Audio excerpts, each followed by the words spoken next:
Assalamualaikum warahmatullahi wabarakatuh. Terima kasih yang telah mendengarkan di channel Sahroni, kisah horor dan ironi. Semoga kalian selalu diberi perlindungan, dijauhkan dari hal-hal buruk, dan diberikan ketenangan dalam setiap langkah. Sebelum cerita dimulai, kami ingatkan bahwa cerita ini hanyalah fiksi belaka. Apabila terdapat kesamaan dengan kejadian nyata, kami mohon maaf. Di kampung itu, tidak ada yang benar-benar berani bercanda soal kematian. Bukan karena warganya penakut. Bukan juga karena mereka percaya pada hal-hal yang dibuat-buat orang kota. Tetapi karena di sana, kematian bukanlah akhir yang sederhana. Kematian adalah urusan keluarga, leluhur, tanah, darah, dan sesuatu yang tidak terlihat tapi selalu ikut hadir di antara asap, doa, dan langkah-langkah yang pelan. Aku pertama kali mendengar kalimat itu dari omaku ketika aku masih kecil. Kalau ada upacara kematian di Toraja, katanya sambil menatap gelap halaman rumah, jangan pernah menghitung tamunya. Aku tertawa saat itu. Masih kecil, belum paham apa maksudnya. Tamu kok dihitung, Oma? Oma tidak ikut tertawa. Wajahnya tetap datar, lalu ia menjawab pelan, karena kadang yang duduk di sana bukan semuanya orang hidup. Waktu kecil aku mengira itu hanya cara orang tua menakut-nakuti anak-anak supaya sopan. Baru bertahun-tahun kemudian, aku paham bahwa beberapa nasihat tidak lahir dari ketakutan. Mereka lahir dari pengalaman. Dan pengalaman kadang jauh lebih kejam daripada cerita hantu manapun. Namaku Raka. Aku bukan orang Toraja. Aku orang rantau yang akhirnya bekerja di sebuah proyek kecil pembangunan jalan di daerah pegunungan Sulawesi Selatan, tidak jauh dari kampung kerabat jauh keluarga ayahku. Dari sanalah aku pertama kali berkenalan dengan suasana desa yang masih memegang kuat adat, terutama saat ada Rambu Solo, upacara kematian yang diadakan dengan sangat hormat dan sangat sakral. Waktu itu aku datang karena sepupu jauh ayahku meninggal dunia. Namanya Toding. Usianya sudah tua. Orang-orang kampung memanggilnya Tumangka, lelaki yang dihormati karena sepanjang hidupnya dianggap menjaga keluarga dan tanah warisan. Begitu kabar kematiannya menyebar, rumah tongkonan tempat jenazah disemayamkan mulai ramai. Orang datang silih berganti, membawa beras, kopi, kain, dan doa. Aku datang pada hari ketiga acara. Sejak aku turun dari mobil bak terbuka yang menjemputku dari jalan utama, aku sudah merasakan ada sesuatu yang berbeda dari kampung itu. Bukan cuma karena kabutnya lebih tebal. Bukan cuma karena udara dingin menusuk tulang. Tapi karena semua orang bicara dengan suara yang terlalu rendah. Seolah kampung itu sedang menjaga agar sesuatu tidak bangun. Di halaman rumah tongkonan, kerbau-kerbau dipelihara di kandang sementara. Para lelaki sibuk menata kursi, perempuan menyiapkan hidangan, dan beberapa tetua duduk di dekat rumah utama sambil mengunyah sirih. Asap dari dapur dan bara kayu naik tipis ke udara, bercampur dengan aroma tanah basah, kopi hitam, dan dupa yang dibakar di sudut tertentu. Jenazah almarhum Toding belum dikuburkan. Di sana, menurut adat dan kesiapan keluarga, upacara kematian bisa berlangsung beberapa hari, bahkan lebih lama. Orang-orang datang memberi penghormatan terakhir. Tamu dari kampung lain juga berdatangan. Ada yang menginap. Ada yang pulang sebelum malam. Ada yang baru datang saat sore, lalu duduk diam sampai larut. Semua orang terlihat tenang. Tapi ketenangan itu tidak nyaman. Itu tenang seperti permukaan air yang menyembunyikan sesuatu bergerak di bawahnya. Aku membantu keluarga almarhum menata tikar, mengangkut air, dan sesekali menerima tamu yang datang. Karena aku bukan bagian inti keluarga, tugasku hanya membantu di luar. Namun karena aku penasaran, aku jadi sering memperhatikan semua orang, terutama para tamu. Mereka datang dengan pakaian rapi dan ekspresi yang nyaris seragam, datar, hormat, tidak banyak bicara. Beberapa membawa makanan. Beberapa hanya duduk sambil memandangi jenazah dari jauh. Malam pertama terasa biasa. Malam kedua juga begitu. Tapi pada malam ketiga, aku mulai merasa ada yang ganjil. Aku tidak bisa menjelaskannya dengan logika. Ada terlalu banyak orang datang, padahal kampung itu kecil. Ada terlalu banyak wajah yang seolah akrab, tapi aku tidak ingat pernah melihatnya sebelumnya. Dan yang paling aneh, setiap kali ada tamu baru masuk, tidak terdengar bunyi langkah yang jelas. Mereka seperti muncul begitu saja di bawah lampu redup. Langsung duduk. Langsung diam. Langsung ikut dalam suasana duka. Aku sempat menyentuh lengan sepupuku, Marto, yang duduk di dekat dapur. Tamunya banyak sekali, kataku pelan. Marto menoleh, lalu mengangguk tanpa ekspresi. Iya. Malam terakhir biasanya paling ramai. Banyak yang dari kampung lain. Harusnya. Marto memandangku sebentar, lalu mengalihkan mata ke halaman depan. Sudah, jangan banyak tanya. Kalau orang setempat berkata seperti itu, biasanya memang ada alasan. Masalahnya, justru karena aku dilarang bertanya, rasa penasaranku makin besar. Aku menatap deretan kursi yang disusun menghadap rumah. Semua kursi terisi. Ada yang tua, ada yang muda, ada yang membawa payung, ada yang menunduk sambil menahan kantuk. Tapi wajah-wajah mereka tidak benar-benar menempel di ingatanku. Seperti aku melihat orang yang sama berulang-ulang dengan sedikit perbedaan. Sore berganti malam. Lampu-lampu dipasang. Suara gong sesekali terdengar. Orang-orang yang datang dari jauh masih berdatangan. Ada yang memberi salam, ada yang langsung duduk. Jenazah di ruang tengah tetap disemayamkan dengan tenang. Di sekitar rumah tongkonan, beberapa perempuan tua berbisik satu sama lain, membicarakan hal-hal yang tidak pernah sempat kudengar dengan jelas. Aku membantu memindahkan kursi, lalu membawa termos kopi ke belakang rumah. Disitulah aku bertemu Nenek Lindu. Ia salah satu tetua perempuan yang paling dihormati di kampung itu. Tubuhnya kecil, punggungnya bungkuk, wajahnya penuh keriput, tapi matanya tajam sekali. Ia duduk di tikar sambil memegang tas anyaman kecil. Ketika aku lewat, ia menatapku lama seolah sedang menilai sesuatu. "Kamu orang luar," katanya tiba-tiba. Aku mengangguk sopan. "Iya, Nek. Saya Raka. Keluarga dari pihak ayah." Ia mengangguk pelan. "Kalau begitu, dengarkan baik-baik." Aku langsung menunduk sedikit. "Iya, Nek. Kalau malam terakhir, jangan pernah menghitung tamu." Aku terdiam. Kalimat itu, kalimat yang dulu diucapkan omaku. Aku merasakan bulu kuduku meremang. "Kenapa, Nek?" Nenek Lindu tidak langsung menjawab. Ia menatap halaman depan, lalu berkata dengan suara yang lebih rendah dari angin, "Karena kalau kamu menghitung, kamu akan tahu bahwa ada jumlah yang tidak seharusnya ada." Aku menelan ludah. "Maksudnya?" "Kalau sudah terhitung," katanya lagi, "jangan dicari mana ya manusia." Aku diam.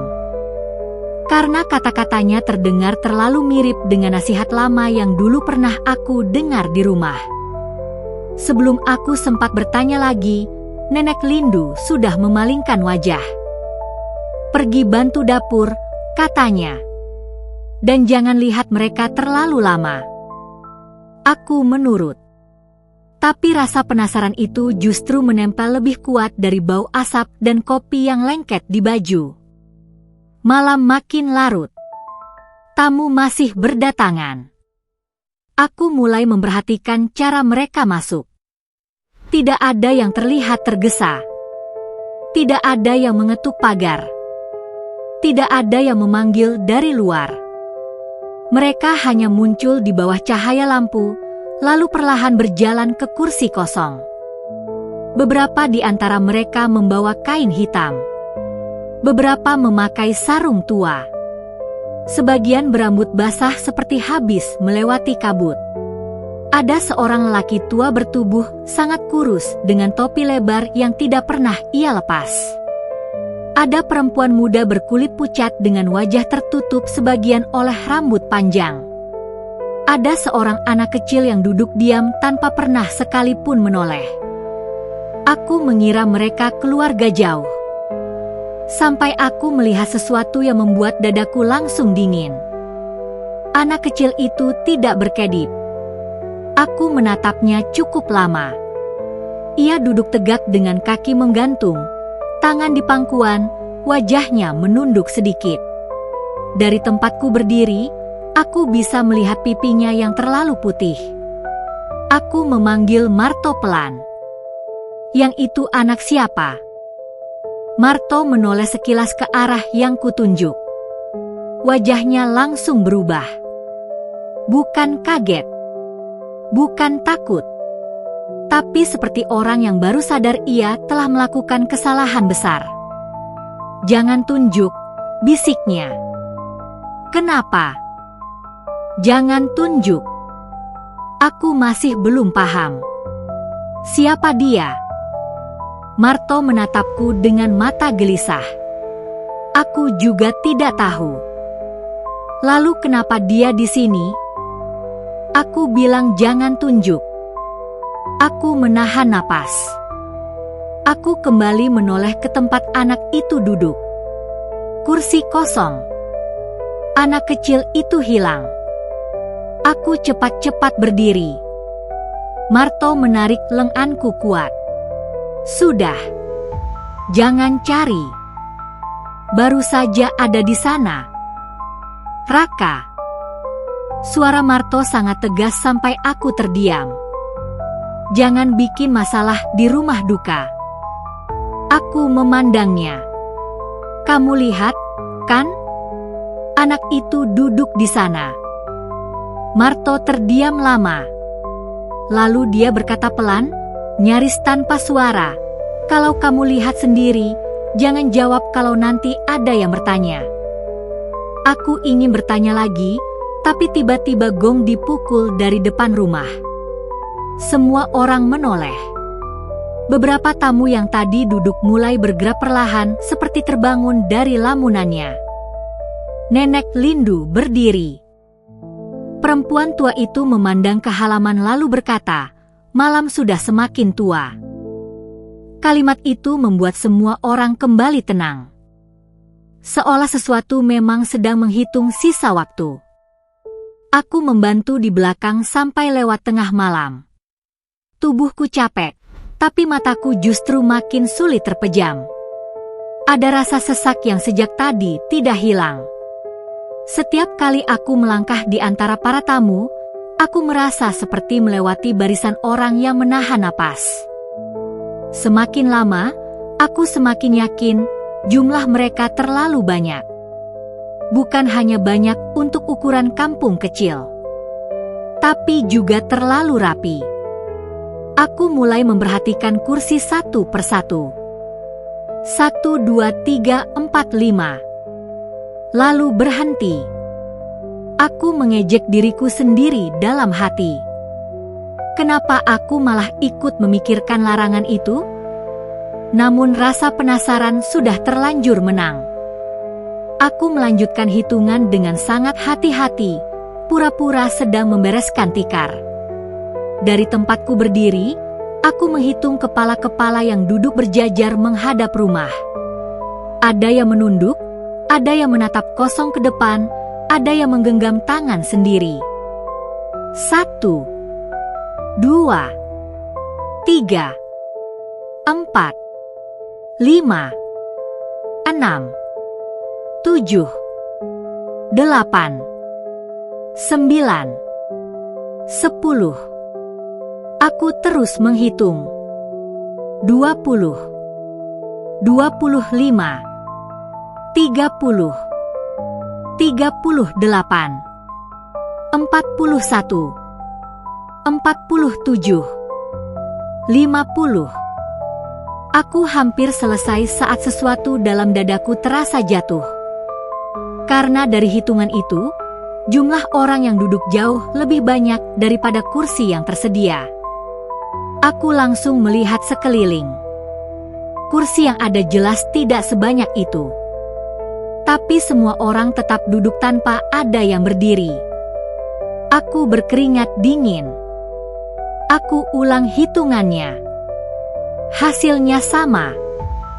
Jumlah orang lebih banyak daripada tempat duduk. Padahal tidak ada yang berdiri. Tidak ada yang saling tumpang tindih. Mereka duduk rapi, tapi mustahil. Aku mundur 1 langkah. Lalu satu suara tua datang dari belakang telingaku. Sudah sampai mana hitungannya? Aku hampir melonjak. Berbalik, aku melihat Nenek Lindu berdiri sangat dekat. Wajahnya tenang, tapi matanya seperti tahu apa yang barusan kulakukan. Aku tidak mampu menjawab. Ia menatap halaman lalu berkata pelan, "Kalau sudah terhitung, jangan dicari mana ya manusia." Kalimat itu membuat tengkuku dingin. Aku gemetar. "Nek, tadi saya cuma iseng." Iseng yang sering membuat orang lupa pulang. Aku menatapnya. Nenek Lindu menaruh tangan keriputnya ke lengan baju adatnya, lalu melanjutkan, "Kalau kamu melihat kursi yang terisi, jangan pikir semua yang duduk itu datang dari jalan. Ada yang datang dari tempat lain. Mereka datang ketika doa terlalu lama dibaca. Mereka duduk saat nama-nama orang mati sedang dipanggil. Mereka duduk supaya dihitung." Aku menahan napas.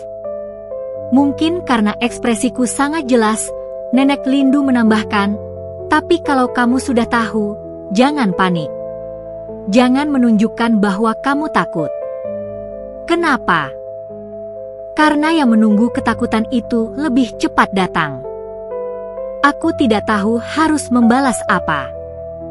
Aku hanya bisa menunduk. Malam itu berjalan semakin lambat. Orang-orang mulai diam. Suara obrolan menghilang sedikit demi sedikit. Hanya suara serangga malam, gong yang dipukul pelan dari kejauhan, dan sesekali isakan perempuan di ruang belakang. Aku mencoba fokus membantu orang lain, tapi perasaan aneh tidak kunjung hilang. Sampai sekitar pukul 2 lewat sedikit.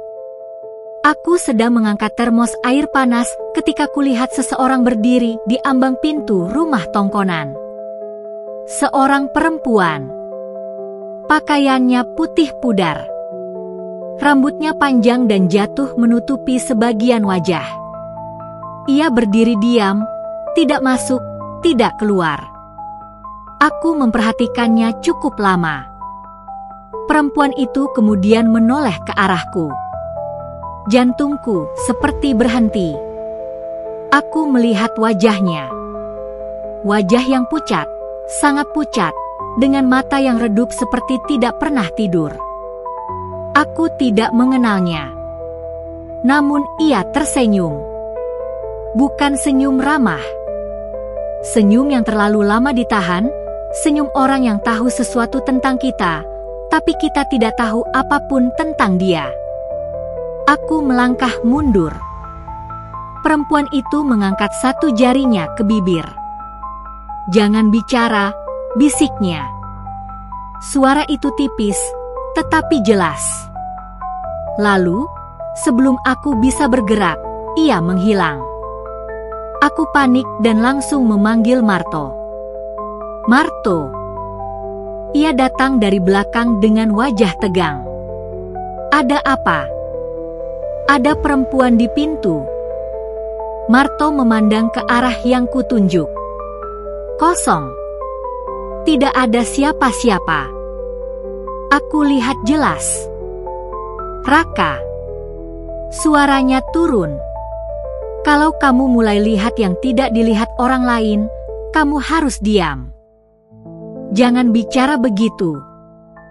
Aku serius. Aku menatapnya, napas memburu. Siapa perempuan itu? Marto mengusap wajahnya dengan cemas. Keluarga lama. Nama? Aku tidak tahu. Kenapa dia bisa ada di sini? Aku bilang aku tidak tahu. Aku ingin memaksa, tapi dari dalam rumah tiba-tiba terdengar suara lirih. Seseorang memanggil namaku. Raka. Aku membeku. Itu suara perempuan. Bukan suara Marto. Bukan suara Nenek Lindu. Bukan suara siapapun yang kukenal. Aku menoleh ke pintu. Kosong. Tapi suara itu terdengar lagi. Raka. Lalu sesuatu yang lebih buruk terjadi. Suara itu datang dari belakangku. Aku berbalik cepat. Ada seorang nenek tua duduk di tikar belakang dapur, mengenakan kain hitam dan selendang tua. Aku yakin sebelumnya ia tidak ada di sana. Namun sekarang ia menatapku dengan mata redup, memanggil namaku sekali lagi. Raka. Aku mundur 2 langkah. Marto menarik tanganku. Jangan jawab. Nenek tua itu menatap kami lama sekali. Lalu ia tersenyum tanpa membuka bibir. Aku merinding sekujur tubuh. Marto menarikku menjauh ke belakang rumah, ke area yang lebih gelap. Di sana, ia menyalakan rokok dengan tangan gemetar. Aku belum pernah melihat Marto setakut itu. Kamu lihat siapa saja malam ini? Tanyanya pelan. Perempuan di pintu, nenek tua itu, dan aku ragu. Anak kecil. Marto menutup mata sejenak.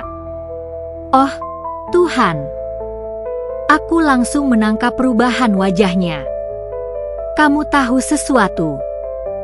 Ia membuang rokoknya ke tanah. Kalau kamu lihat anak kecil di upacara begini, jangan pernah panggil dia. Kenapa? Karena dia bukan datang sendiri. Aku semakin dingin. Maksudmu? Marto menatapku sangat serius. Ada tamu yang datang untuk melihat siapa yang akan pulang bersama mereka. Aku menatapnya, nyaris tidak percaya. Kamu bercanda? Aku tidak bisa bercanda soal itu. Jelaskan. Marto diam lama. Lalu ia berkata, di kampung ini ada kepercayaan lama. Kalau malam terakhir upacara, batas antara yang kembali dan yang masih tinggal menjadi sangat tipis. Orang-orang bilang tamu yang belum selesai urusannya bisa datang. Bisa duduk di antara yang hidup. Bisa ikut mendengar doa. Bisa memastikan nama siapa yang akan mereka ingat. Aku menelan ludah. Itu cuma cerita tua. Kalau cuma cerita tua, kenapa Nenek Lindu melarangmu menghitung? Aku tidak jawab. Marto melanjutkan dengan suara yang makin rendah.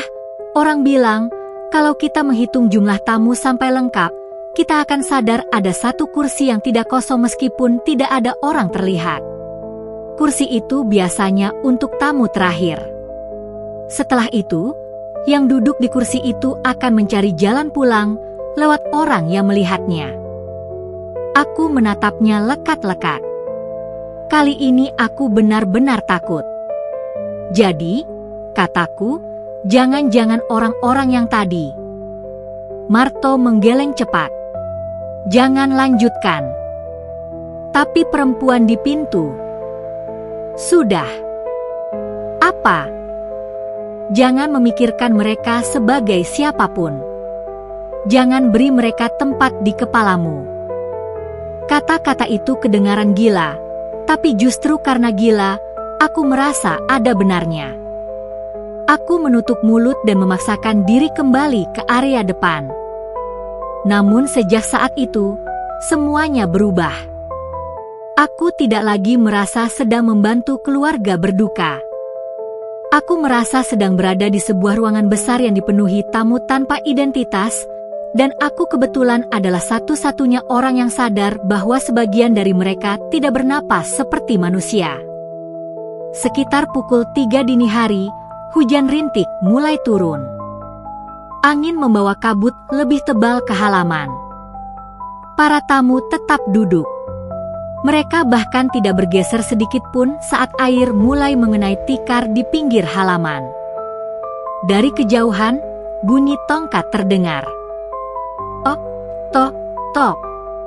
Aku menoleh ke arah gerbang. Ada seorang laki tua berjalan perlahan masuk. Kakinya seperti sangat berat. Ia memakai topi caping dan membawa tongkat kayu panjang. Namun setiap langkahnya terdengar seperti bukan berasal dari tubuh yang sehat. Ia berjalan membungkuk, dan aku bisa melihat bagian belakang lehernya yang sangat putih di bawah lampu. Lelaki itu tidak bicara pada siapapun. Ia langsung berjalan menuju barisan tamu dan duduk di kursi kosong paling ujung. Aku mengawasinya. Lalu, untuk pertama kalinya sepanjang malam, lelaki itu menoleh ke arahku. Aku melihat matanya. Kosong. Seperti mata yang sudah terlalu lama ditutup tanah. Aku terhuyung ke belakang. Jantungku berdetak keras. Marto yang melihat ekspresiku langsung menyambar lenganku. Jangan lihat. Tapi dia. Jangan lihat. Aku memejamkan mata. Namun meski mataku tertutup, aku masih bisa merasakan sesuatu yang salah. Ada banyak bisikan. Bukan di telinga, tapi di dalam kepala. Sangat pelan, saling tumpang tindih, seperti orang-orang sedang membaca doa dengan bahasa yang sudah lama hilang. Aku menahan napas. Saat kubuka mata lagi, lelaki tua itu masih duduk di sana. Hanya saja, topinya basah. Bukan karena hujan, tapi karena sesuatu yang menetes pelan dari atas kepalanya. Aku ingin muntah. Di dalam rumah, suara tangis tiba-tiba pecah. Seorang perempuan paruh baya berlari keluar dari ruang belakang sambil memanggil nama ayahnya yang meninggal. Beberapa orang segera menenangkannya. Suasana jadi kacau sebentar. Aku melihat Marto berlari membantu. Lalu Nenek Lindu mendekati perempuan itu dan menepuk kepalanya sambil membacakan sesuatu dengan suara pelan. Setelah beberapa menit, perempuan itu lebih tenang. Tapi justru saat keributan kecil itu terjadi, aku melihat hal yang paling mengerikan malam itu. Barisan tamu di halaman bergerak serempak. Bukan berdiri. Bukan maju. Mereka semua menoleh ke arah ruang jenazah. Pelan. Kompak. Seperti satu tubuh besar yang memiliki banyak kepala. Aku mundur sampai punggungku menabrak tiang kayu. Keringat dingin mengalir di pelipisku. Aku tidak berani bernapas. Lalu dari arah dalam rumah, seseorang keluar membawa lampu minyak. Itu seorang pria muda yang belum pernah kulihat sebelumnya. Wajahnya pucat, rambutnya basah, dan ia tampak tergesa. Ia berjalan ke halaman, memandang tamu-tamu, lalu berhenti di tengah langkah. "Ada berapa orang di luar?" tanyanya keras. Tak ada yang menjawab. Ia mengulang pertanyaannya. "Ada berapa?" Marto menegurnya dengan suara tajam, "Jangan tanya begitu." Tapi pria itu seperti tidak mendengar. Ia menoleh ke arahku, lalu ke kursi-kursi, lalu berkata lagi, "Kita harus tahu." Saya merasa ada yang salah. Nenek Lindu muncul dari sampingnya secepat bayangan. Ia mengangkat tangan dan menampar pipi pria itu keras sekali. Plak! Semua orang diam. Pria muda itu terkejut. Nenek Lindu menatapnya dengan wajah mengeras. "Sudah kubilang jangan hitung." Pria itu gemetar. "Tapi Nek, saya tadi melihat." "Diam. Di kursi belakang ada." "Diam. Seorang anak." Nenek Lindu langsung menatapnya tajam sekali hingga pria itu membeku.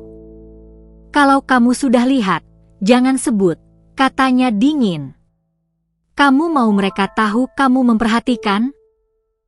Pria itu menutup mulutnya, wajahnya pucat. Ia mundur perlahan. Aku melihat tangannya bergetar hebat. Ternyata aku bukan satu-satunya orang yang melihat sesuatu. Itu seharusnya melegakan. Tapi justru membuatku tambah takut. Karena kalau lebih dari satu orang melihatnya, berarti itu nyata bagi kami berdua. Dan kalau nyata, berarti ancamannya bukan ada di kepalaku saja.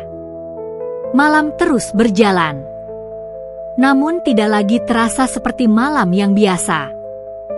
Jam terasa berhenti. Hujan turun makin halus. Orang-orang mulai mempersiapkan bagian akhir upacara. Beberapa benda dipindahkan. Doa-doa dibaca lebih lama. Para tamu dibiarkan tetap duduk di tempat mereka. Aku menatap mereka berkali-kali, mencoba menghafal wajah mana yang mungkin manusia dan mana yang tidak. Semakin aku menatap, semakin aku sadar bahwa ada orang-orang yang tak pernah berkedip. Ada yang tidak pernah bergerak meski hujan mulai turun ke rambut mereka. Ada yang posisinya tetap sama dari awal sampai sekarang.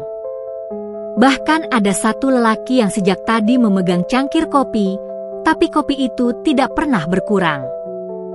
Aku mulai menggigil. Di sisi kiri halaman, seorang perempuan tua yang tadi kulihat sejak sore tiba-tiba memanggilku dengan gerakan tangan. Aku pura-pura tidak melihat. Tapi ia memanggil lagi. Sekali. 2 kali. Akhirnya aku mendekat dengan takut-takut. "Ada apa, Nek?" Perempuan itu menatapku lama. Wajahnya kurus, bibirnya pecah-pecah, matanya merah. Ia berbisik, "Kamu anak dari siapa?" Aku menyebut nama ayahku. Wajahnya berubah sedikit. "Oh, ada apa?" Ia menatap halaman depan, lalu kembali menatapku. "Kalau begitu, kamu harus hati-hati." "Kenapa?" "Karena di antara tamu malam ini, ada yang mengenal keluargamu lebih lama daripada kamu."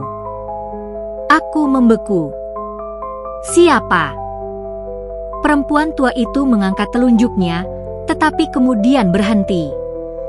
Tangannya gemetar. Ia seperti hendak menyebut sesuatu, lalu urung. Setelah beberapa detik, ia justru memejamkan mata dan berbisik, "Jangan biarkan mereka menghitungmu." Lalu ia diam. Aku menunggu. Tapi perempuan itu tidak berbicara lagi. Saat kutatap wajahnya lebih lama, kepalanya sedikit turun. Aku pikir ia tertidur. Namun ketika aku memanggilnya pelan, tidak ada jawaban. Aku menunduk lebih dekat. Dan sadar bahwa matanya terbuka. tetapi kosong. Aku tersentak mundur. Perempuan itu masih duduk, tapi tubuhnya terasa jauh lebih dingin daripada udara malam. Aku langsung panik dan memanggil Marto. Marto!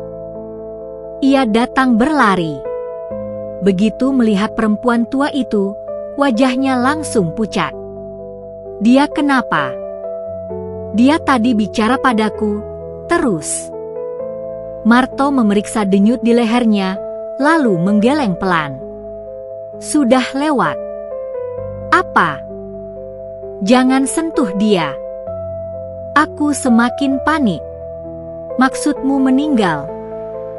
Marto tidak menjawab.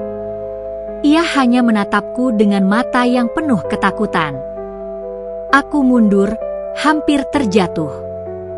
Di kepala, semua bunyi terasa jauh. Aku sadar sesuatu yang sangat buruk. Malam ini, orang-orang benar-benar jatuh satu persatu, tapi tidak selalu dengan cara yang bisa dilihat mata. Ada yang duduk lalu tak lagi kembali. Ada yang bicara lalu tiba-tiba kosong. Ada yang datang sebagai tamu, tapi pulang sebagai sesuatu yang lain. Rasa mual naik ke tenggorokan. Aku tidak sanggup lagi berdiri dekat barisan kursi itu. Tapi sebelum aku bisa menjauh, gong dipukul 3 kali. Tok, tok, tok. Semua suara berhenti. Semua orang menoleh ke depan rumah. Seorang tetua laki-laki berdiri sambil memegang tongkat dan berkata dengan suara keras, "Waktunya melepas yang datang." Kalimat itu membuat atmosfer berubah drastis. Beberapa orang mulai menangis lirih. Beberapa berdiri dan membungkuk. Namun tamu-tamu di halaman tetap diam.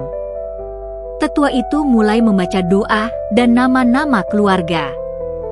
Aku tidak mengerti semuanya, tetapi aku merasakan seolah-olah setiap kata yang keluar adalah tali yang ditarik perlahan dari suatu tempat yang sangat jauh. Setelah beberapa menit, pintu rumah dibuka lebih lebar. Dari dalam, dibawa keluar sesuatu yang tertutup kain putih. Aku tahu itu jenazah almarhum. Suasana menjadi sangat hening. Semua orang menunduk.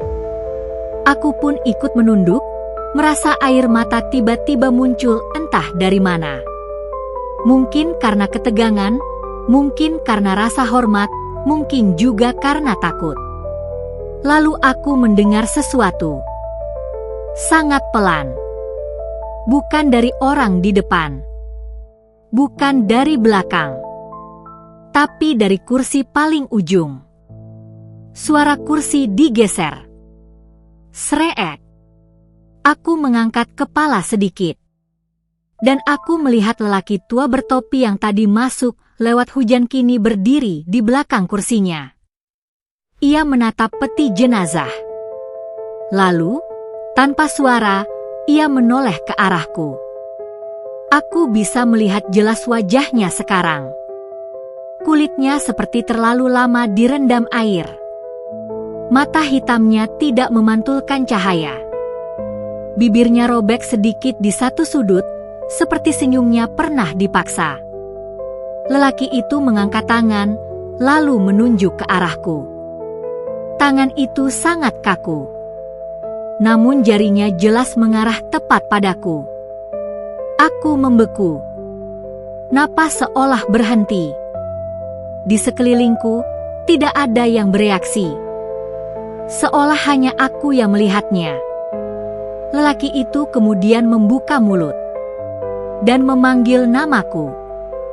Raka. Aku gemetar hebat. Ia tidak berhenti. Raka. Suara itu seperti keluar dari dasar tanah, berat, basah, dan sangat dekat. Aku mundur, tetapi di belakangku sudah ada orang. Aku berbalik cepat. Perempuan pucat yang tadi muncul di pintu kini berdiri tepat di belakangku. Aku tidak mendengar dia datang. Tidak ada langkah.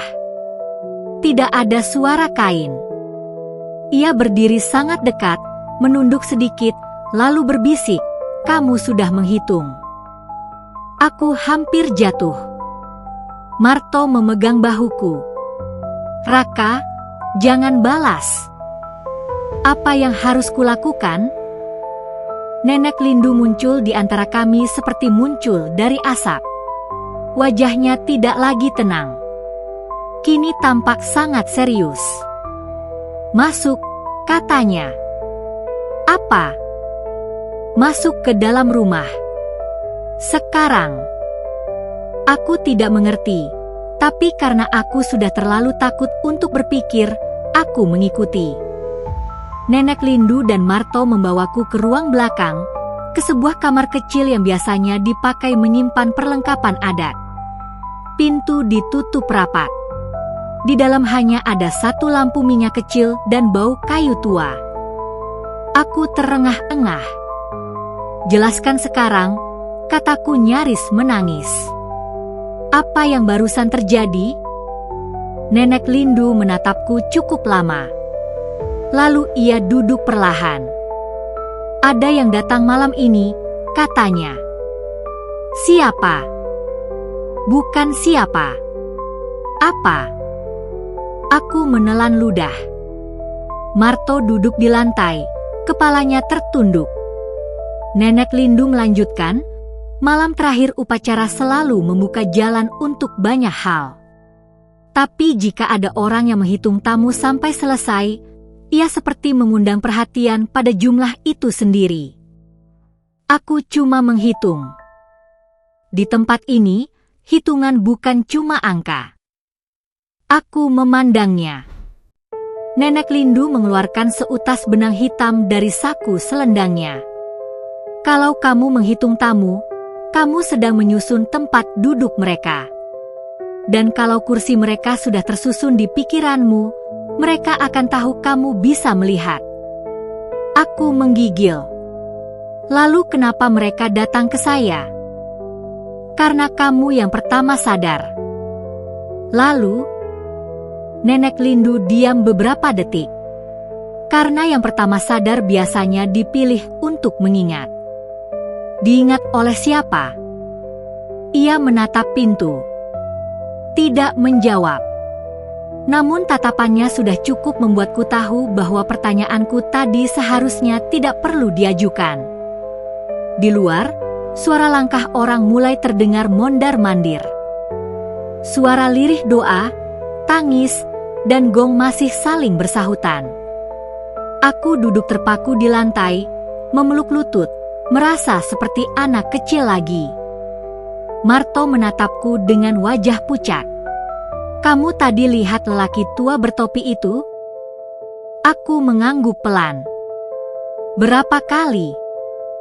"Sekali." Marto menghela napas seperti habis menahan beban berat. "Kalau kamu lihat sekali, biasanya itu belum masalah." Aku menatapnya. "Belum." Ia mengangguk pelan. "Masalahnya kalau dia mulai balik melihatmu lebih dari sekali." Aku merinding. "Dia siapa?" Marto tidak langsung menjawab. Ia menatap Nenek Lindu terlebih dahulu. Perempuan tua itu mengangguk kecil, seolah memberi izin. Marto akhirnya berkata, "Dulu, sebelum rumah ini berdiri sebagus sekarang, pernah ada keluarga yang kehilangan semua orang dalam waktu singkat. Mereka mengadakan upacara seperti ini, tapi di malam terakhir, ada tamu yang datang terlalu banyak. Mereka menghitungnya. Dan setelah itu, satu persatu anggota keluarga mulai bermimpi didatangi tamu yang sama setiap malam. Lalu satu anak muda mati dalam tidurnya." Aku memucat. "Bukan karena sakit," lanjut Marto. "Tapi karena ketika orang ditemukan, matanya terbuka lebar. Seolah ia melihat banyak orang berdiri di sekeliling tempat tidurnya." Aku tidak sanggup bicara. Nenek Lindu menyentuh ujung benang hitam di tangannya. Sejak itu, orang-orang tua melarang menghitung tamu. Karena kalau jumlahnya diketahui, ada yang akan ingin memastikan siapa yang bisa melihatnya. Aku memegang kepala. Tapi aku tidak mau ikut campur. Sudah terlanjur. Aku terdiam. Di luar, sesuatu seperti ketukan terdengar di dinding kayu kamar. Top, top, top. Kami semua membeku. Suara itu datang lagi. Top, top, top. Lalu suara perempuan kecil berbisik dari balik pintu. Raka. Aku menutup mulut agar tidak berteriak. Marto berdiri sangat cepat, memegang gagang pintu tapi tidak membukanya.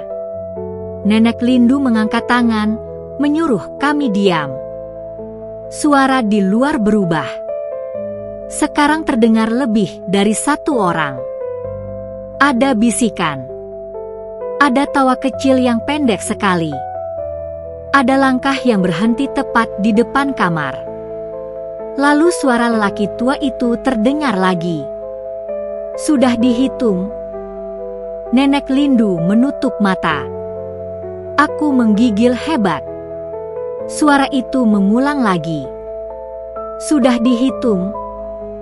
Tidak ada yang menjawab. Kemudian terdengar ketukan yang sangat pelan di pintu. Bukan dengan keras. Justru itulah yang paling mengerikan. Seperti seseorang yang tidak ingin mengganggu, tetapi pasti tahu kami sedang ada di dalam. Top, top, top. Aku menahan napas. Nenek Lindu mendekat ke pintu dan menempelkan daun telinga ke kayu, lalu berbisik sangat pelan, "Jangan buka." Top, top, top. Suara itu berhenti. Beberapa detik kemudian, terdengar lagi suara perempuan yang sama seperti sebelumnya. Kami tidak menunggu lama. Aku hampir menangis. Di luar, tiba-tiba gong dipukul sekali. Lalu hening. Lalu satu suara lain terdengar. Bukan dari pintu. Dari arah jendela kecil di samping kamar. "Kamu harus pergi sebelum subuh," katanya padaku. Aku menatapnya tak percaya. Pergi? Ya. Aku tidak bisa tinggalkan acara begini. Kalau kamu tetap di sini, mereka akan tahu kamu masih menghitung mereka. Siapa mereka? Nenek Lindu menatapku untuk waktu yang lama. Lalu ia menjawab, orang-orang yang datang untuk memastikan siapa berikutnya. Aku merasa lidahku kaku. Marto menyela, "Aku akan antar kamu ke jalan besar nanti." Aku menggeleng cepat. Tidak. Aku belum bantu keluarga sampai selesai. Nenek Lindu menatapku sangat tajam. "Kamu sudah membantu lebih dari yang kamu tahu." Aku terdiam. Karena memang ada sesuatu dalam nada suaranya yang menunjukkan bahwa penolakanku sia-sia. Malam itu, kami bertahan di kamar sampai langit mulai pucat. Aku tidak berani keluar. Sesekali kami mendengar langkah, bisik, dan suara orang memanggil nama-nama yang tidak kukenal. Kadang terdengar tangis, kadang tawa pendek, kadang suara seperti kursi digeser pelan di tanah. Aku hampir tidak tidur sama sekali. Saat subuh akhirnya menyentuh langit, Nenek Lindu membuka pintu kamar. Halaman sudah mulai terang. Tamu-tamu yang tadi duduk di kursi sebagian telah hilang. Sebagian masih ada. Tapi yang membuatku hampir lemas adalah kenyataan bahwa kursi di depan rumah memang masih tersisa satu. Satu kursi kosong. Tidak ada siapapun di atasnya. Namun tanah di bawah kursi itu basah. Seperti baru saja ada seseorang yang duduk cukup lama di sana. Nenek Lindu menatap kursi itu sebentar, lalu memalingkan wajah. "Sudah," katanya. "Pulanglah." Aku menatap halaman, masih belum tenang. "Marto membawa tasku." "Aku antar," katanya. Kami berjalan cepat melewati area upacara yang kini lebih sepi. Beberapa orang masih membereskan tikar. Beberapa lainnya menatap kami dengan mata lelah. Di dekat gerbang, aku menoleh sekali lagi. Dan aku melihat mereka. Barisan tamu itu. Lebih sedikit sekarang. Namun justru lebih jelas. Ada lelaki tua bertopi. Ada perempuan putih. Ada anak kecil. Ada orang-orang yang aku tidak ingat kapan datangnya. Mereka berdiri diam di bawah kabut pagi. Lalu satu persatu menoleh ke arahku. Aku membeku. Mereka tidak tersenyum. Tidak marah.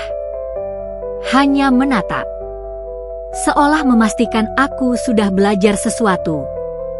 Aku ingin lari, tetapi kakiku terasa berat. Marto menarik lenganku keras-keras. "Jangan lihat terus." "Aku takut," bisikku. "Bagus," katanya. "Berarti kamu masih ingat caranya hidup." Kami akhirnya keluar dari halaman rumah tongkonan.